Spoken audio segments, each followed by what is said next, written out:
महोदय, आप शपथ ग्रहण करेंगी अथवा प्रतिज्ञा? महोदय, मैं शपथ ग्रहण करूंगी। आप किस भाषा में शपथ ग्रहण करेंगी? मैडम, हिंदी में।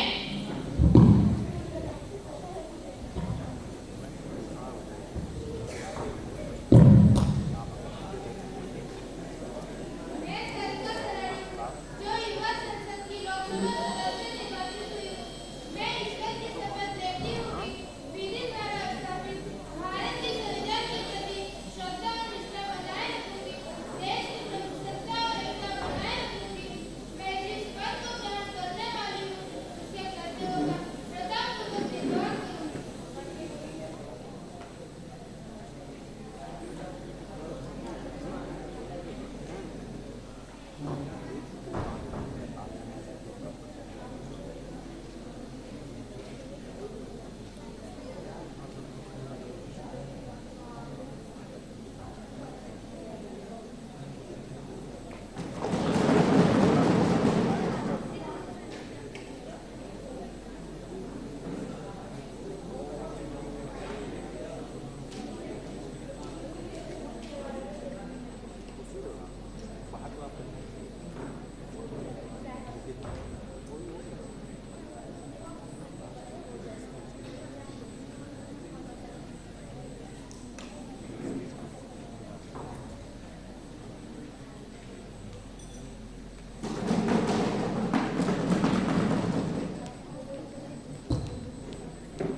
सुश्री भव्या, जो दिल्ली के चांदनी चौक संसदीय क्षेत्र से निर्वाचित हुई है, अब शपथ ग्रहण अथवा प्रतिज्ञा करेगी।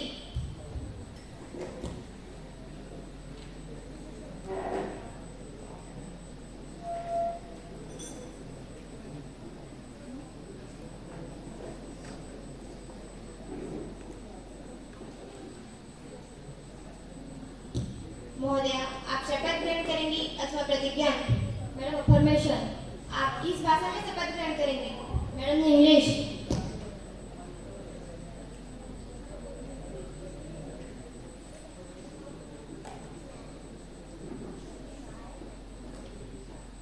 I, Bhavya, having been elected a member of the lower house of the youth parliament, do solemnly affirm that I will bear true faith and allegiance to the Constitution of India as by law established, that I will uphold the sovereignty and integrity of India, and that I will faithfully discharge the duty upon which I am about to enter.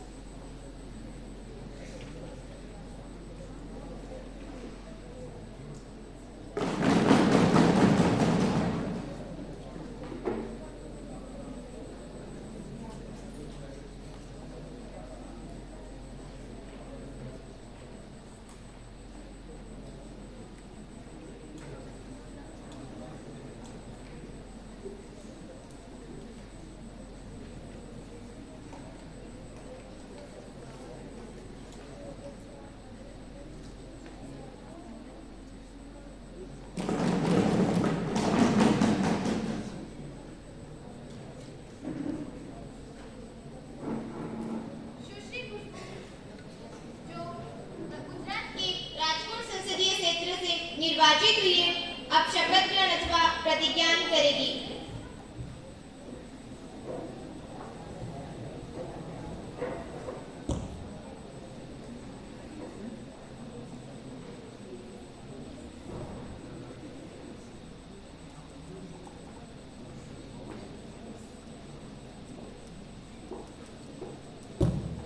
महोदय, आप शपथ ग्रहण करेंगी अथवा प्रतिज्ञा? महोदय, मैं शपथ ग्रहण करूंगी। आप किस भाषा में शपथ ग्रहण करेंगी? मैडम, गुजराती।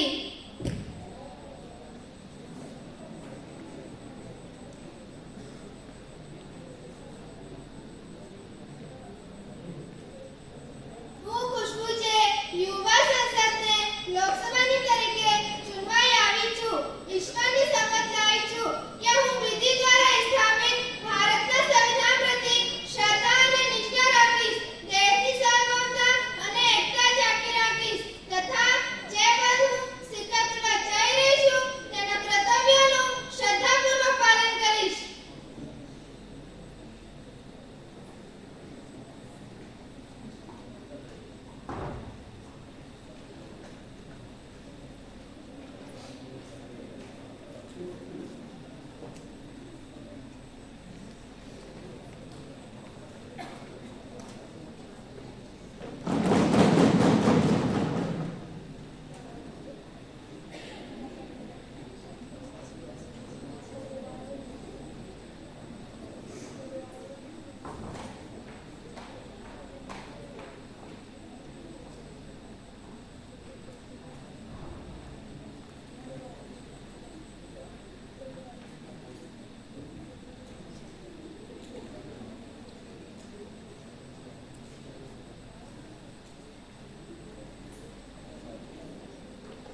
महोदया, मैं पूर्व सांसद स्वर्गीय धर्मपाल जी को अपनी श्रद्धांजलि अर्पित करता हूँ।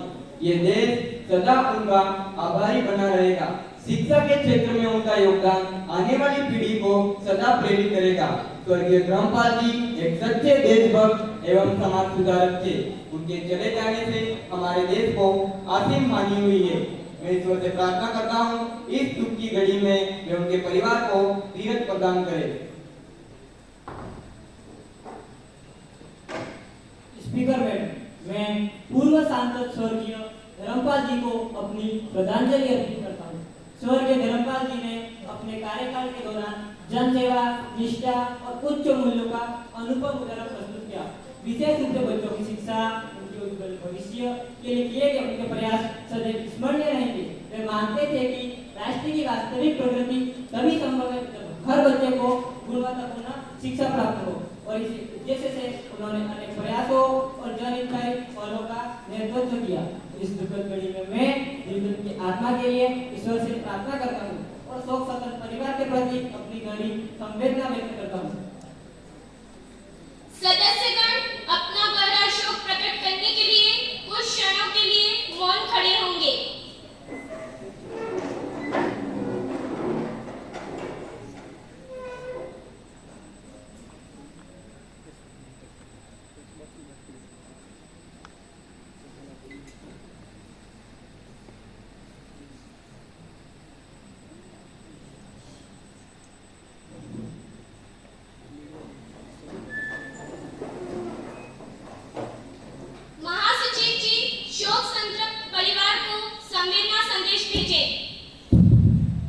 Yes madam.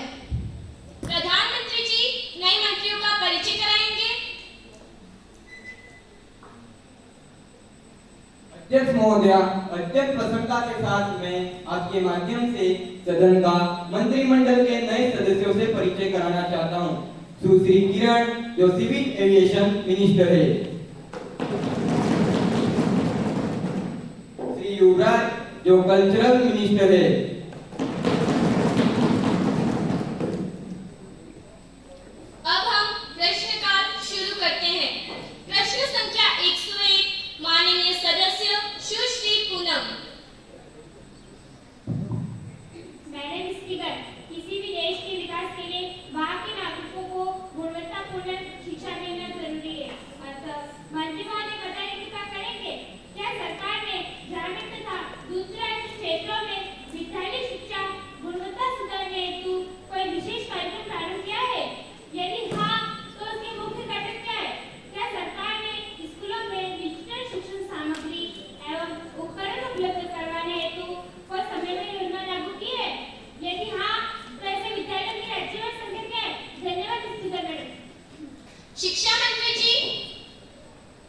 अध्यक्ष महोदया, सरकार ने ग्रामीण एवं दूरदराज क्षेत्रों में शिक्षा की गुणवत्ता सुधारने हेतु समग्र शिक्षा अभियान, पीएमई विद्या, निपुण भारत और एकलव्य मॉडल आवासीय विद्यालय जैसी योजना लागू की है। इन कार्यक्रम के अंतर्गत बुनियादी ढांचे का विकास, विशेष रूप से कक्षाएं, विज्ञान प्रयोगशाला, कंप्यूटर लैब, पुस्तकालय और स्मार्ट क्लासरूम शामिल है। डिजिटल शिक्षण को बढ़ावा देने हेतु दीक्षा पोर्टल पर 12 से अधिक भाषाओं में अध्ययन सामग्री उपलब्ध करवाई गई है। पीएमई विद्या के अंतर्गत एक कक्षा एक चैनल योजना चलाई जा रही है। इसको भारत नेट परियोजना के माध्यम से पंचायती स्तर तक इंटरनेट की पहुंच सुनिश्चित की जा रही है, जिससे स्कूलों में डिजिटल शिक्षा को बल मिलेगा। शिक्षक प्रशिक्षण हेतु निष्ठा कार्यक्रम लागू है। इसके अंतर्गत लाखों शिक्षक नई शिक्षा नीति के अनुरूप प्रशिक्षित होते हैं। राज्यवार विद्यालयों में डिजिटल स्थिति और संसाधनों का आकलन किया गया है। इसका विस्तृत विवरण परिशिष्ट में सम्मिलित है, जो कि मान्य सदस्यों को उपलब्ध करवा दिया जाएगा। प्रश्न संख्या 102 माननीय सदस्य सुश्री हसीना। मैडम स्पीकर, हमारे देश में कहा जाता है कि पहला सुख निरोगी काया। हम उस देश के नागरिक हैं जहाँ डॉक्टर्स को भगवान का दर्जा दिया जाता है। यदि हॉस्पिटल में डॉक्टर ही नहीं होंगे तो हमारा देश स्वस्थ और निरोगी कैसे रह सकता है। अतः अध्यक्ष जी, क्या सरकार इस बात से अवगत है कि प्राथमिक स्वास्थ्य केंद्र में चिकित्सकों एवं पैरामेडिकल स्टाफ की कमी है? यदि हाँ, तो अब तक क्या कदम उठाए गए? क्या सरकार ई-संजीवनी टेलीमेडिसिन का विस्तार कर रही है? यदि हाँ, तो अब तक कितना परामर्श उपलब्ध कराए गए? धन्यवाद अध्यक्ष महोदय। माननीय स्वास्थ्य मंत्री जी। अध्यक्ष महोदय, माननीय सदस्य ने काफी महत्वपूर्ण प्रश्न उठाया। यह सत्य है कि कई राज्यों में प्राथमिक स्वास्थ्य केंद्रों में डॉक्टरों और पैरामेडिकल स्टाफ की कमी दर्ज की गई है। इस कमी को दूर करने के लिए हमारी सरकार ने आयुष्मान भारत स्वास्थ्य एवं कल्याण केंद्रों की स्थापना प्रारंभ की है, जिनमें वार्षिक सामुदायिक स्वास्थ्य अधिकारी और मेडिकल ऑफिसर की पोस्टिंग की जा रही है। हमारी सरकार ने एमबीबीएस और एमडी/एमएस सीटों में महत्वपूर्ण वृद्धि की है। नए मेडिकल कॉलेजों की स्थापना तथा सरकारी अस्पताल का उन्नयन भी किया जा रहा है। दूरस्थ क्षेत्रों के लिए ई-संजीवनी टेलीमेडिसिन सेवा शुरू भी कर दी गई है। इससे अभी तक लाखों लोगों को परामर्श मिला। इस सेवा से ग्रामीण क्षेत्र के मरीजों को विशेषज्ञ चिकित्सकों से जोड़कर स्वास्थ्य सुविधा की पहुंच में सुधार करने का प्रयास हमारी सरकार ने किया है। धन्यवाद महोदय। प्रश्न संख्या 103 माननीय सदस्य सुश्री छवि। स्पीकर मैडम, मुझे अत्यंत दुख के साथ यह कहना पड़ रहा है कि देश को आजाद हुए 75 वर्ष से भी अधिक समय हो गया है, परंतु इसके बाद भी हमारी सरकार देश की बेटियों को एक सुरक्षित भारत देने में असफल रही है। अतः मैं जानना चाहूंगी कि क्या सरकार के पास महिलाओं के विरुद्ध अपराधों पर अंकुश लगाने हेतु कोई समेकित राष्ट्रीय रणनीति है? सेंसिटिव प्रश्नों का क्या हुआ? क्या सरकार पोक्सो और अन्य विधिक सुधारों पर विशेष ध्यान दे रही है? और क्या निर्भया फंड का उपयोग राज्यवार संतोषजनक रूप से किया गया है? माननीय महिला एवं बाल विकास मंत्री जी।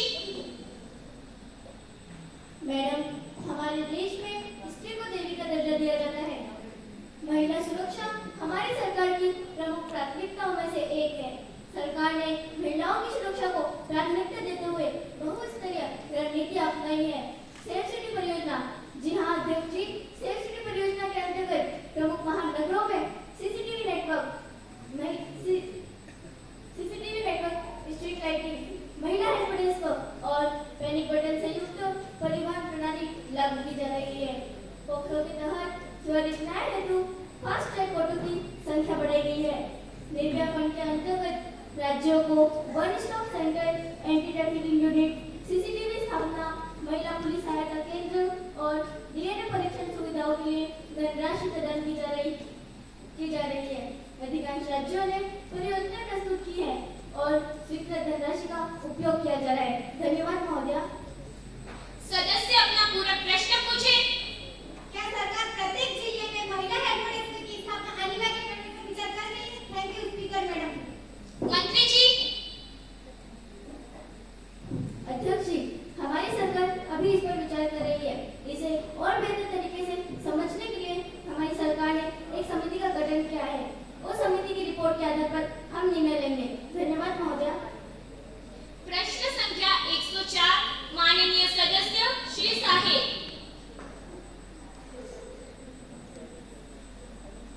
अध्यक्ष जी, बेरोजगारी हमारे देश के युवाओं की सबसे बड़ी समस्या है। क्या मंत्री महोदय यह बताने की कृपा करेंगे?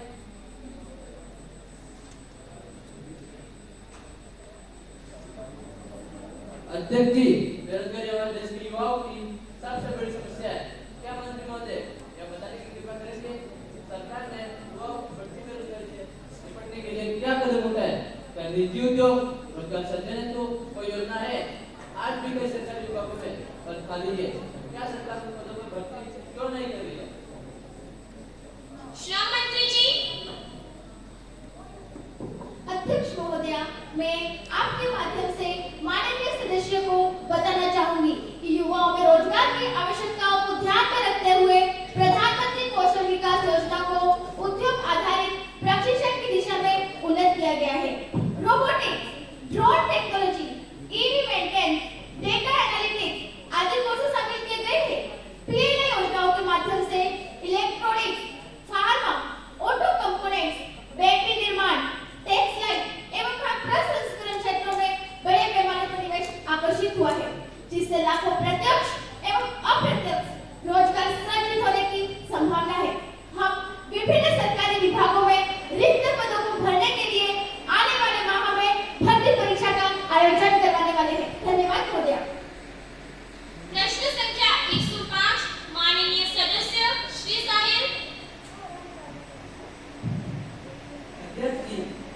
महंगाई से पूरा देश त्रस्त है। क्या सरकार ये बताने का कष्ट करेगी कि वैश्विक आर्थिक परिस्थितियों का भारतीय विकास दर पर क्या असर पड़ा है?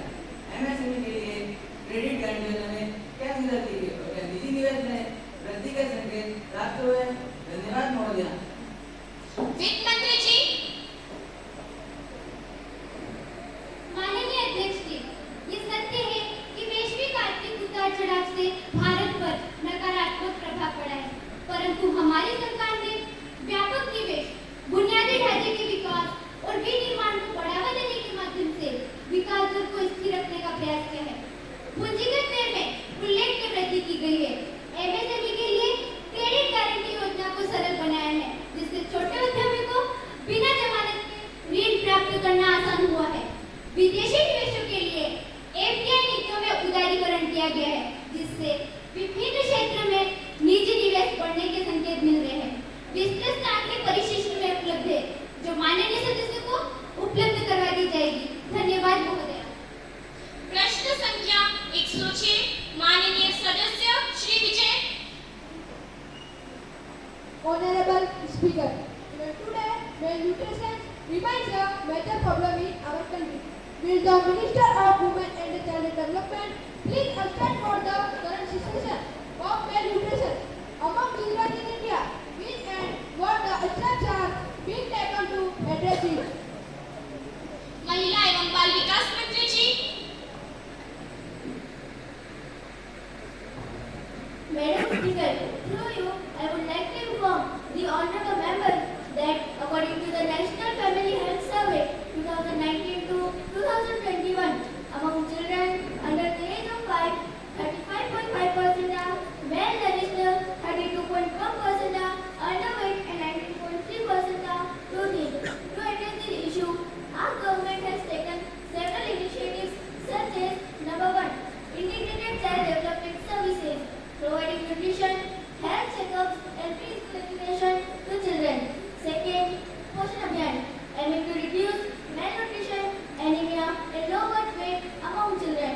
Third, providing iron and folic acid supplementation and nutritional support to adolescent girls and to pregnant women. Thank you, madam. सदस्य अपना पूरक प्रश्न पूछे। Will the government please explain how malnutrition is monitored at the local level? Thank you, Speaker Madam. मंत्री जी।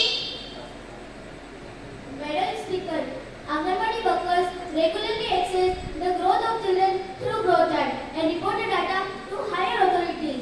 The village health committees also monitor nutrition programs and ensure that the midday meals provided in the schools are contain required calories and protein content. Madam Speaker, our government is committed to making India a malnutrition-free nation. Thank you, Madam Speaker. प्रश्न संख्या 107 माननीय सदस्य श्री अभिषेक।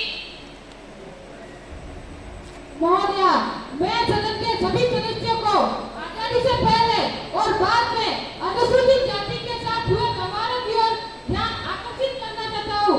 आजादी से पहले उनके साथ शिक्षा के क्षेत्र में भेदभाव किया जाता था। उन्हें स्कूलों में प्रवेश से रोक होती थी। आज भी कई क्षेत्रों में उनके साथ भेदभाव किया जाता है। परीक्षा और इंटरव्यू में शिक्षा की कमी के कारण उन्हें असफलताओं का सामना करना पड़ता है। अतः मैं माननीय सामाजिक न्याय मंत्री से पूछना चाहता हूँ कि पहला, पिछले कुछ वर्षों में अनुसूचित जाति के खिलाफ कितने अपराध दर्ज किए गए? क्या उनमें कोई प्रवृत्ति देखी गई है? दूसरा, क्या ऐसे अपराधों को रोकने और पीड़ितों को न्याय दिलाने के लिए सरकार क्या कदम उठा रही है? माननीय सामाजिक एवं न्याय मंत्री जी। अध्यक्ष जी, सरकार अनुसूचित जातियों के खिलाफ अपराधों को गंभीरता से लेती है। एनसीआरबी के आंकड़ों के अनुसार अनुसूचित जातियों के खिलाफ लगभग 48,000 मामले दर्ज किए गए हैं। इनमें सबसे अधिक मामले धारा 323, 324 और 506 शारीरिक चोट और धमकी से संबंधित है। प्रवृत्ति में देखा गया है कि ग्रामीण क्षेत्रों में अपराधों की संख्या शहरों की तुलना में अधिक है। सरकार ऐसे मामलों को बड़ी गंभीरता से लेती है। SC/ST prevention of atrocities act 1989 के तहत अपराधियों पर कड़ी कार्रवाई सुनिश्चित की जाती है। कई राज्यों में विशेष पुलिस सेल से सक्रिय है जो त्वरित जांच और गिरफ्तारी में मदद करती है। पीड़ितों को कानूनी सहायता, न्यायालय में प्रतिनिधित्व और संरक्षण उपलब्ध कराया जाता है। सरकार इस दिशा में निरंतर प्रयास कर रही है ताकि अनुसूचित जातियों के खिलाफ अपराध कम हो और पीड़ितों को न्याय समय पर मिले। धन्यवाद महोदय। सदस्य अपना पूरा प्रश्न पूछे। क्या ऐसे पीड़ितों को मानसिक और सामाजिक सहायता भी उपलब्ध कराई जाती है? Thank you madam. मंत्री जी। अध्यक्ष महोदय, कई राज्यों में पीड़ितों और उनके परिवारों के लिए सामुदायिक आधारित समर्थन परामर्श सेवाएं और सामाजिक पुनर्वास कार्यक्रम चलाए जा रहे हैं। केंद्र और राज्य सरकार इसे नियमित रूप से मॉनिटर करती है। अनुसूचित जातियों की सम्मान की रक्षा करना हमारी सरकार की प्राथमिकता है। भेदभाव संबंधित किसी भी मामले को हमारी सरकार सख्ती से निपटने के लिए प्रतिबद्ध है। धन्यवाद महोदय। Now question and answer. Madam, No more supplementary questions. Member Mr. Rohit.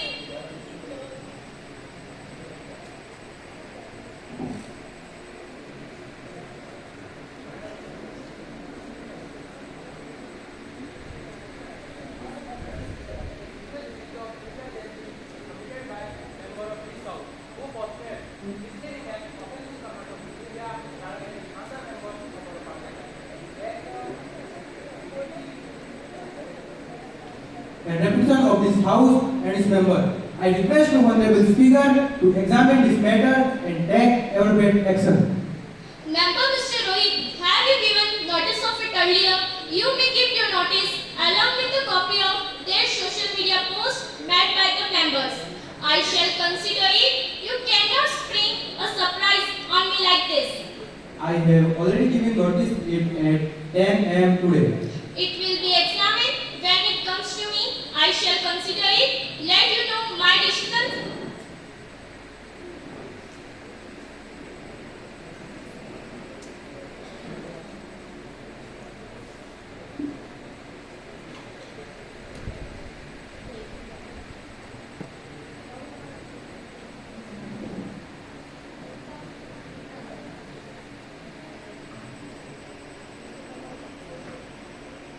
Now, paper will be laid down. स्वास्थ्य एवं परिवार कल्याण मंत्री जी। अध्यक्ष महोदय, मैं सदन के पटल पर खाद्य सुरक्षा एवं मानक अधिनियम 2006 की धारा 38 के उपखंड 2 के अंतर्गत निम्न अभिलेखों की पर्चा रखता हूँ। पहला, भारतीय खाद्य सुरक्षा एवं मानक प्राधिकरण FSSAI नई दिल्ली की वर्ष 2024-25 की वार्षिक रिपोर्ट तथा उसके लेखा परीक्षण विवरण। दूसरा, वर्ष 2024-25 के लिए भारतीय खाद्य सुरक्षा एवं मानक प्राधिकरण के कार्य निष्पादन पर सरकार द्वारा की समीक्षा रखता हूँ। माननीय परिवहन मंत्री जी।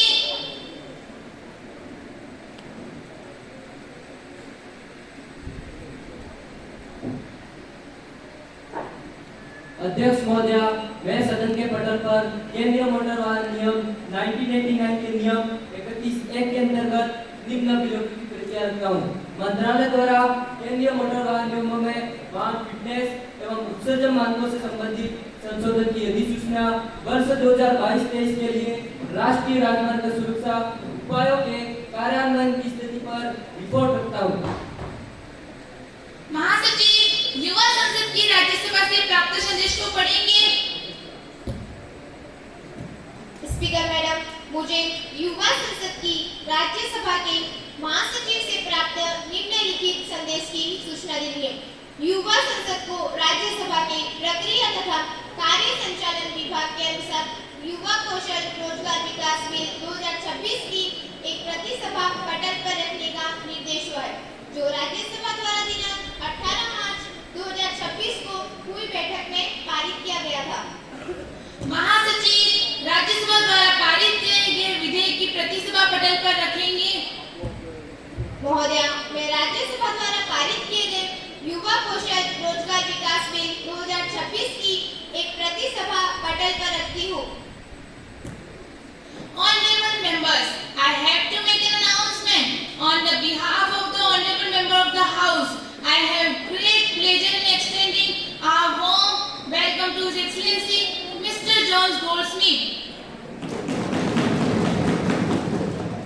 Speaker of the House of the Commons, and the Honorable Member of the British Parliamentary Delegation who are on a visit to India are our honored guests. The other Honorable Member of Delegation are Miss Emma Clark, Member of Parliament, Miss Lily Harper, Member of Parliament. It is a very high-powered delegation who reached Delhi on Saturday. They are now seated in a special box. We wish them a happy and fruitful stay in our country. We also convey a warm feeling and very best wishes through them to the King, Prime Minister, Parliament, and very friendly people of Britain. The House will now take up the calling attention motion. Miss Divya, where is the matter?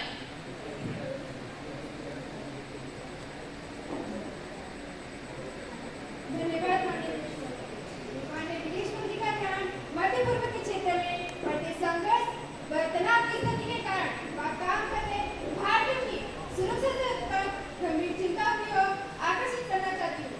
मध्य पूर्व के देशों में लगभग 80 से 90 लाख भारतीय नागरिक कार्यरत हैं, जिनमें बड़ी संख्या में डॉक्टर, इंजीनियर, नर्स, व्यापारी, सैनिक व छात्र हैं।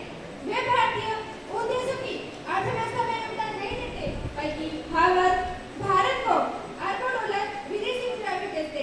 लेकिन अध्यक्ष महोदया, जब उन क्षेत्रों में संघर्ष व अस्थिरता के सामने आती है, तब वहाँ काम कर रहे भारतीय व भारत में बैठे उनके परिवारों के मन में भय व असुरक्षा की भावना पैदा हो जाती है। अतः मैं माननीय मंत्री महोदया से इच्छा करती हूँ कि वह काम कर रहे भारतीयों की सुरक्षा सुनिश्चित करने तथा आवश्यकता पड़ने पर दायित्व व सुरक्षित विकास करने के लिए सरकार ने क्या कदम उठाए हैं। धन्यवाद अध्यक्ष महोदय। माननीय विदेश मंत्री जी। माननीय अध्यक्ष महोदया, मैं माननीय सदस्य द्वारा उठाए गए विषय की गंभीरता को स्वीकार करती हूँ। मध्य पूर्व के क्षेत्र में बड़ी संख्या में भारतीय नागरिक रहते और कार्य करते। भारत सरकार उनकी सुरक्षा और कल्याण को सर्वोच्च प्राथमिकता देती है। भारत सरकार के दूतावासों और वाणिज्य दूतावासों को यहाँ निर्देश दिए गए हैं कि वे वहाँ रह रहे भारतीय नागरिकों के साथ निरंतर संपर्क बनाए रखें और किसी भी आपात स्थिति में उन्हें तत्काल सहायता प्रदान कर सके। इसके लिए 24/7 हेल्पलाइन आपातकालीन नियंत्रण कक्ष स्थापित किया गया है, ताकि संकट की स्थिति में भारतीय नागरिक तुरंत सहायता प्राप्त कर सके। भारत सरकार के पास आपातकालीन विकास अभियानों के व्यापक अनुभव है। उदाहरण के रूप में 2015 में यमन संकट के दौरान चलाए गए ऑपरेशन राहत, जिसमें 5,400 भारतीय तथा विदेशी नागरिकों को सुरक्षित निकाला गया। 2022 में यूक्रेन संकट के दौरान चलाए गए ऑपरेशन गंगा, जिसमें 20,000 से अधिक भारतीय छात्रों को सुरक्षित निकाला गया। इसी प्रकार 2023 में सूडान संकट के दौरान चलाए गए ऑपरेशन कावेरी, जिसमें हजारों भारतीय नागरिकों को सुरक्षित निकाला गया। इन सभी प्राप्त अनुभवों के आधार पर भारत सरकार ने आपातकालीन निकासी की विस्तृत योजना तैयार की। आवश्यकता पड़ने पर भारतीय वायुसेना, नौसेना तथा नागरिक उड्डयन मंत्रालय के सहयोग से सभी भारतीय नागरिकों को सुरक्षित लाने की व्यवस्था की जा सकती है। मैं सदन को आश्वस्त करना चाहती हूँ कि विदेशों में रह रहे भारतीय नागरिकों की सुरक्षा और सम्मान की रक्षा करने के लिए भारत सरकार पूरी तरह प्रतिबद्ध है। माननीय सदस्य सुश्री खुशी।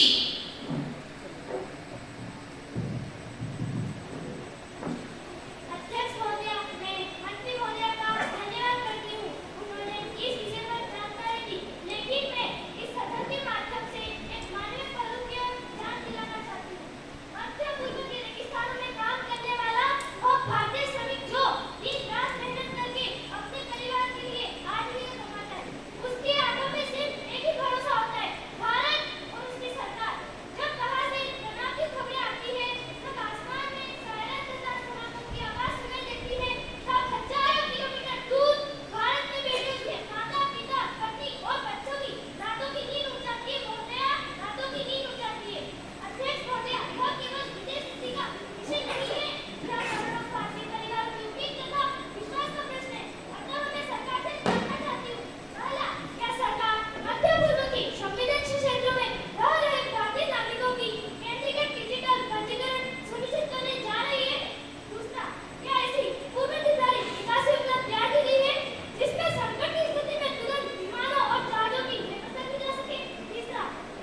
तथा डिजिटल संचार माध्यमों के द्वारा भारतीय नागरिकों को आवश्यक जानकारी तथा सहायता प्रदान की जा सके। जहां तक निकासी की बात है, भारत सरकार ने समन्वित आपातकालीन निकासी तंत्र तैयार किया है, जिसमें भारतीय वायुसेना, नौसेना तथा नागरिक उड्डयन मंत्रालय के बीच समन्वय स्थापित किया गया है। जिस आवश्यकता पड़ने पर कम समय में बड़े पैमाने पर निकासी अभियान चलाया जा सकता है। भारत सरकार संबंधित देशों की सरकारों के साथ निरंतर संपर्क बनाए हुए है ताकि भारतीय नागरिकों की सुरक्षा सुनिश्चित की जा सके। मैं सदन को पुनः आश्वस्त करना चाहती हूँ कि विश्व के किसी भी कोने में रहने वाला वह भारतीय नागरिक हमारे लिए उतना ही महत्वपूर्ण है जितना कि भारत की धरती पर रहने वाला नागरिक। सरकार हर परिस्थिति में अपने नागरिकों की सुरक्षा के लिए पूरी तरह प्रतिबद्ध है। धन्यवाद महोदय। अब सदन नियम 193 के अंतर्गत एलपीजी सिलेंडर की आपूर्ति में व्यवधान और घरेलू कीमतों में वृद्धि और इसके आम नागरिकों और व्यवसाय पर पड़ते प्रभाव के विषय पर अल्पकालीन चर्चा करेगा।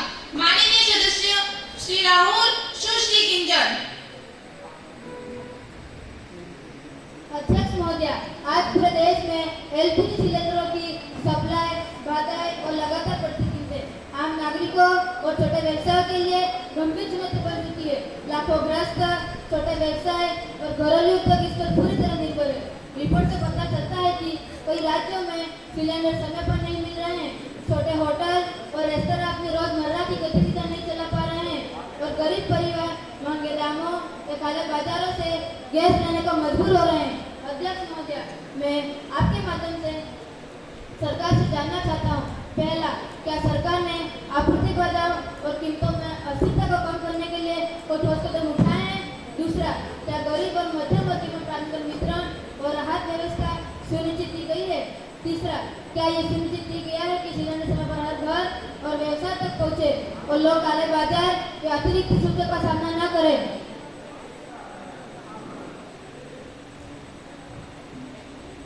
मैडम, आपका धन्यवाद जो इस महत्वपूर्ण मुद्दे पर अब बात करने का अवसर दिया। मैं इस चर्चा के माध्यम से सरकार का ध्यान आम लोगों की मुश्किलों की ओर दिलाना चाहती हूँ। कल ही मेरी बात मेरे पड़ोस में रहने वाली सुनीता से हुई। उसने बताया कि किस प्रकार एलपीजी सिलेंडर की बढ़ती कीमत और आपूर्ति में कमी के कारण उसके परिवार का मासिक बजट बिगड़ गया। यह समस्या सुनीता जैसी लाखों महिलाओं को परेशान कर रही है।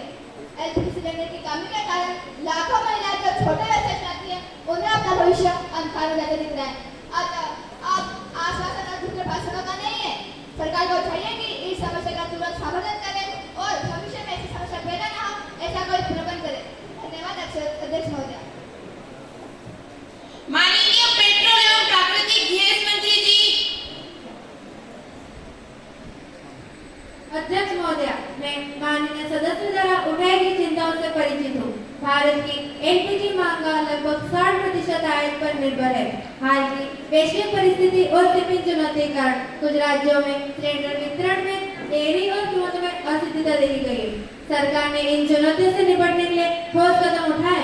पहला, रिफाइनरों को उत्पादन बढ़ाने के लिए निर्देश जारी किए गए। दूसरा, आयात स्रोतों में विविधीकरण किया गया ताकि आपूर्ति बाधा कम हो। तीसरा, सिलेंडर वितरण और स्टॉकों पर लगातार निगरानी रखी जा रही है। साथ ही 24/7 हेल्पलाइन और शिकायत तंत्र सक्रिय है। चौथा, हमने उज्ज्वला योजना को और अधिक प्रभावी ढंग से क्रियान्वित करने के लिए निर्देश जारी किए गए। पांचवा, सिलेंडर की कालाबाजारी को रोकने के लिए स्थायी प्रशासन को सख्त दिशा निर्देश दिए गए। अध्यक्ष महोदय, मैं सदन को यह विश्वास दिलाना चाहती हूँ कि भारत सरकार एलपीजी की उपलब्धता, उचित मूल्य और आपूर्ति सुनिश्चित करने के लिए निरंतर सक्रिय है। धन्यवाद महोदय।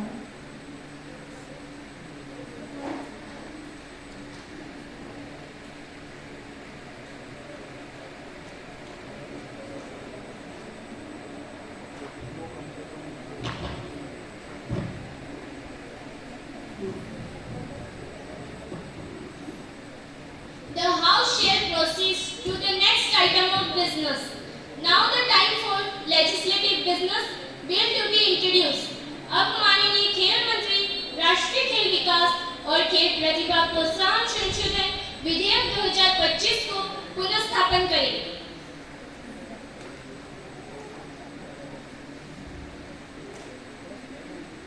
Madam Speaker, I seek permission to introduce the National Sports Development and Sports Talent Promotion Amendment Bill 2025, which aims to promote the development of sports in the country, provide better training and facilities to athletes, and encourage sporting talent.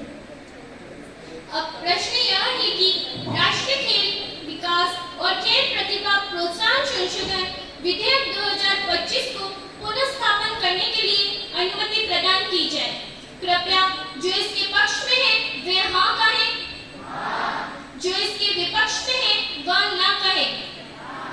मैं समझती हूँ हाँ का बहुमत है, हाँ का बहुमत है, हाँ का बहुमत है, अतः अनुमति प्रदान की जाए। Sports minister.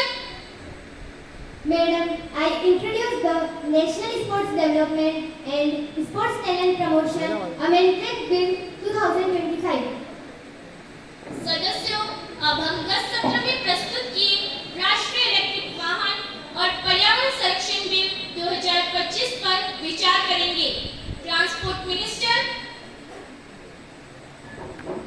मैडम, आज की दुनिया में प्रदूषण और जलवायु परिवर्तन हमारे जीवन के लिए गंभीर खतरे बन चुके हैं। हमारे बड़े शहरों में वायु प्रदूषण की स्थिति चिंताजनक है। शोध बताता है कि वाहनों से निकलने वाले धुएं से भारत में हर साल लाखों लोग बीमारी और असमय मृत्यु का शिकार होते हैं।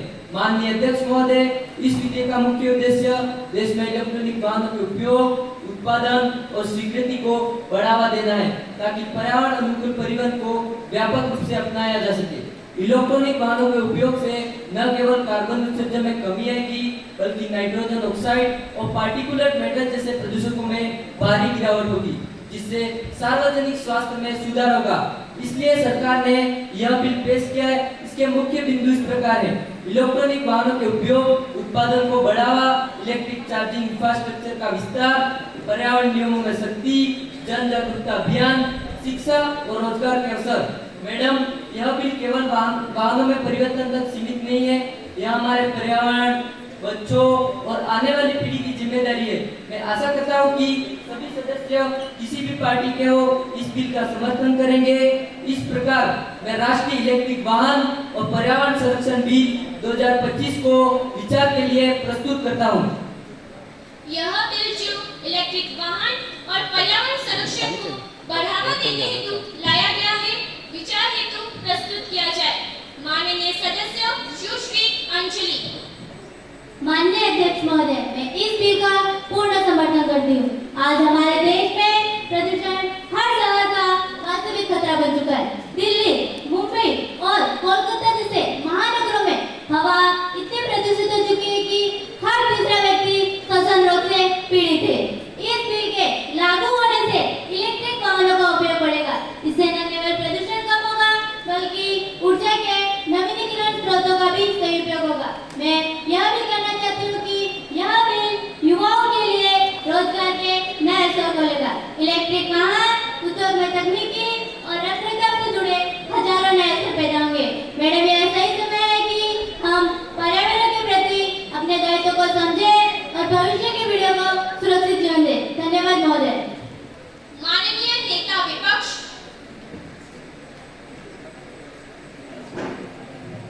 माननीय अध्यक्ष महोदय, बिल का उद्देश्य सुनने में भले आकर्षक लगता हो, लेकिन इसकी वास्तविकता होती जटिल और चिंताजनक है।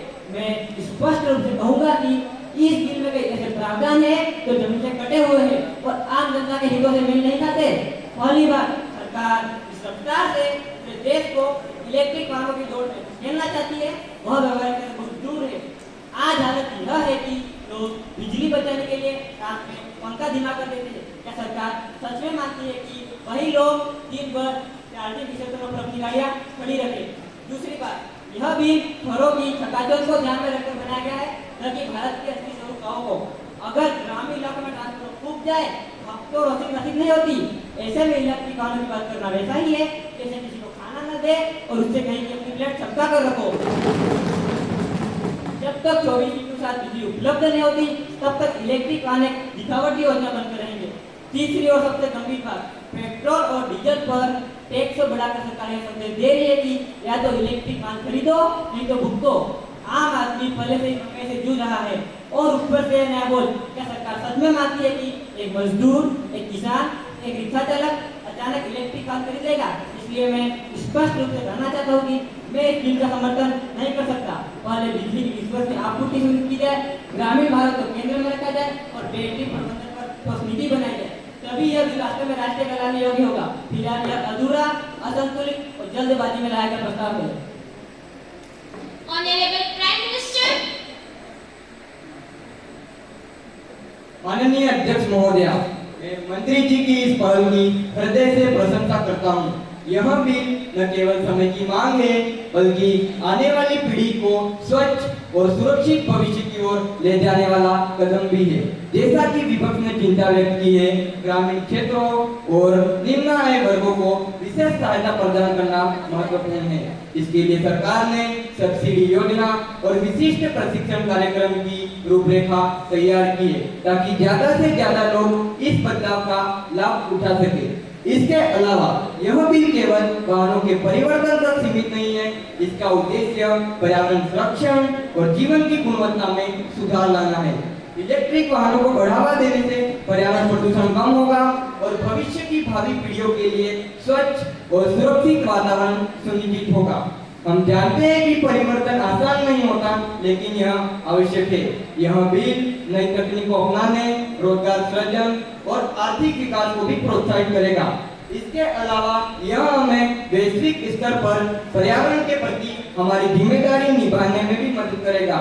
अतः माननीय अध्यक्ष महोदय, यह भी केवल परिवहन प्रणाली में बदलाव नहीं, बल्कि देश के हर नागरिक के जीवन को अधिक सुगम, सुरक्षित और प्रदूषण मुक्त बनाने की दिशा में एक राष्ट्रीय संकल्प है। मैं सदन से आग्रह करता हूं, हम इस बिल को समर्थन दें और हमारे देश को सुरक्षित और हरित भविष्य की ओर अग्रसर करें। धन्यवाद अध्यक्ष महोदय। माननीय सदस्य सुश्री मीनाक्षी।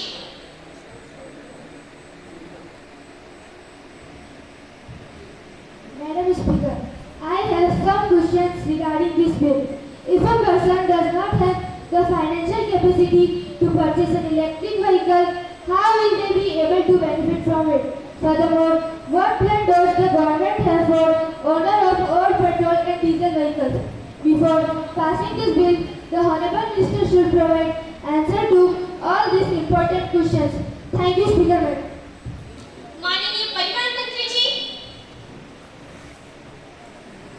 अध्यक्ष महोदय, मैं माननीय सदस्यों द्वारा इस बिल के संबंध में व्यक्त की गई आपत्तियों और संदेह को ध्यानपूर्वक सुन रहा था। मैं आपके माध्यम से सभी सम्मान्य सदस्यों को आश्वस्त करता हूं कि यह बिल सभी आपत्तियों और संदेहों का निराकरण करेगा। जैसे ग्रामीण क्षेत्र, छोटे किसान, निम्न आय वर्ग और वह आबादी जो परिवहन अवसंरचना पर अत्यधिक निर्भर है, उन्हें विशेष सहायता और सुरक्षा प्रदान करना सरकार की प्राथमिकता है। इस दिशा में सरकार ने समग्र योजना बनाई है, जिसमें सब्सिडी, आसान ऋण तकनीकी और स्थानीय स्तर पर कौशल विकास कार्यक्रम शामिल है, ताकि ग्रामीण नागरिक भी बिना किसी आर्थिक बोझ के इलेक्ट्रॉनिक वाहनों का उपयोग कर सके। दूसरा, हम जानते हैं कि किसी भी तकनीकी परिवर्तन की सफलता तभी संभव है जब उसकी पहुंच हर नागरिक तक हो। इसी सोच के साथ सरकार स्थानीय बिजली उत्पादन, micro grid, solar power plant और सोलर चार्जिंग स्टेशनों के विकास पर तेजी से काम कर रही है। हमारे बिल में इस बात का प्रावधान है कि सरकार सब्सिडी और लोन की सुविधा देगी, साथ ही साझा इलेक्ट्रॉनिक वाहनों की सुविधा भी उपलब्ध करवाई जाएगी। अंत में माननीय अध्यक्ष महोदय, यह बिल हमारे विकास की उस नई सोच का प्रतीक है जिसमें प्रकृति और पर्यावरण दोनों को साथ में लेकर चलने पर बल दिया गया है। अतः सभी सम्मानीय सदस्यों से मेरा निवेदन है कि इस बिल का तहे दिल से स्वागत करते हुए इसे सदन में प्रचंड बहुमत से पारित करवाएं। अब प्रश्न यह है कि यह बिल जो इलेक्ट्रिक वाहन और पर्यावरण संरक्षण को बढ़ावा देता है, विचार हेतु प्रस्तुत किया जाए। Those who are in favor will say aye. Those who are against will say no. I think the ayes have it, the ayes have it, the ayes have it. The motion is adopted. Now the question is that clause 2 to 5 stand part of the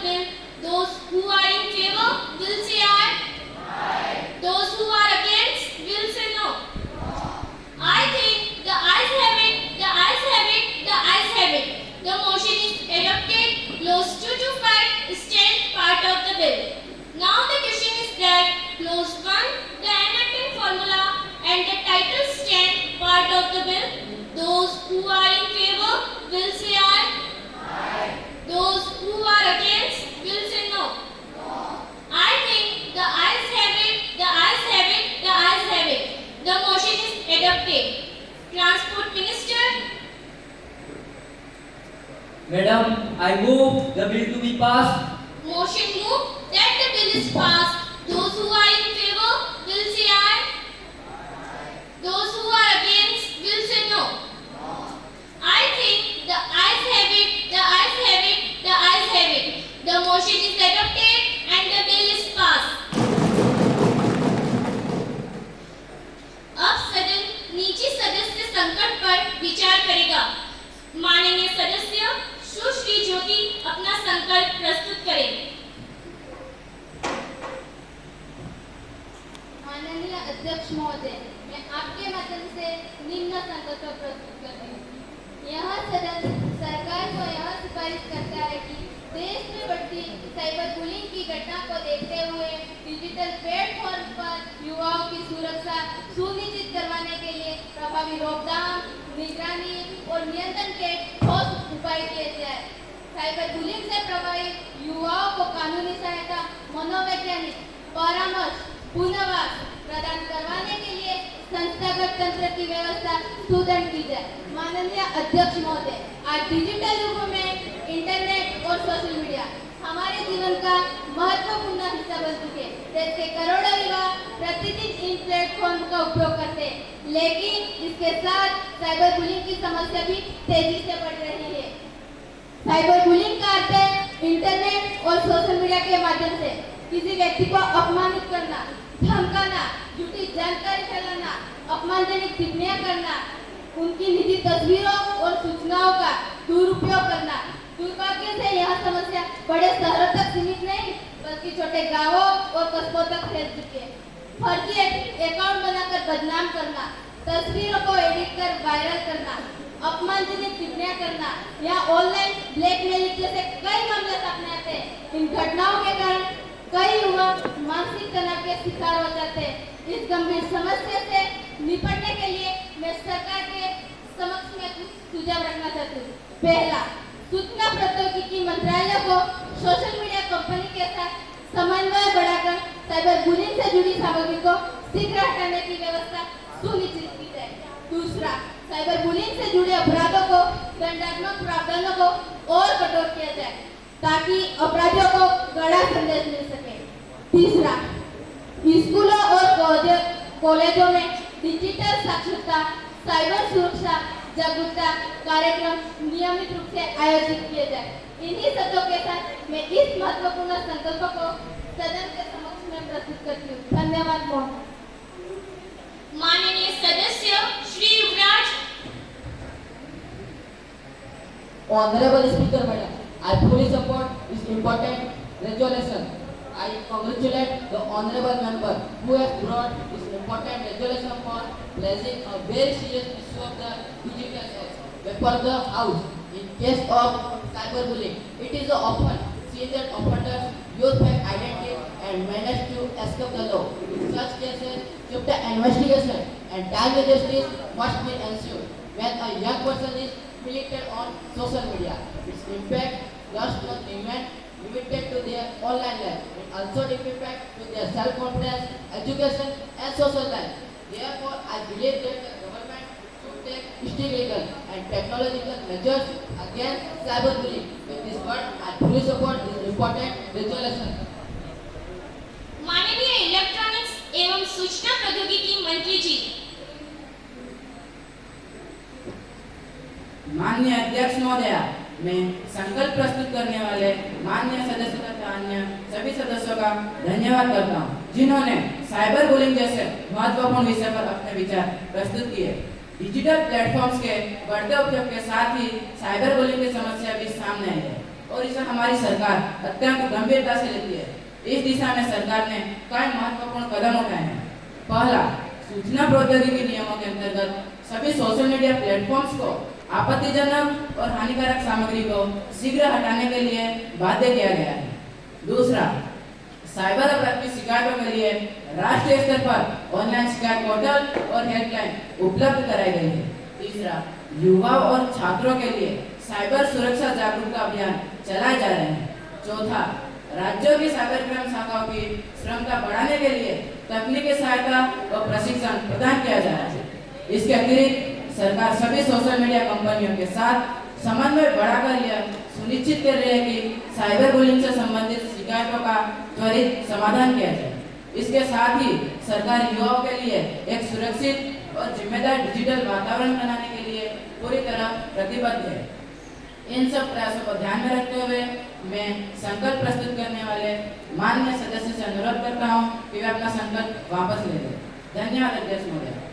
माननीय सदस्य सुश्री ज्योति। माननीय अध्यक्ष महोदय, मैं सदन के सभी माननीय सदस्यों को धन्यवाद करती हूँ जिन्होंने मेरे संकल्प का समर्थन किया। माननीय मंत्री द्वारा दिए गए आश्वासनों और सरकार की पहल को ध्यान में रखते हुए मैं अपना संकल्प वापस लेने की अनुमति चाहती हूँ। धन्यवाद महोदय। क्या माननीय सदस्य को अपना संकल्प वापस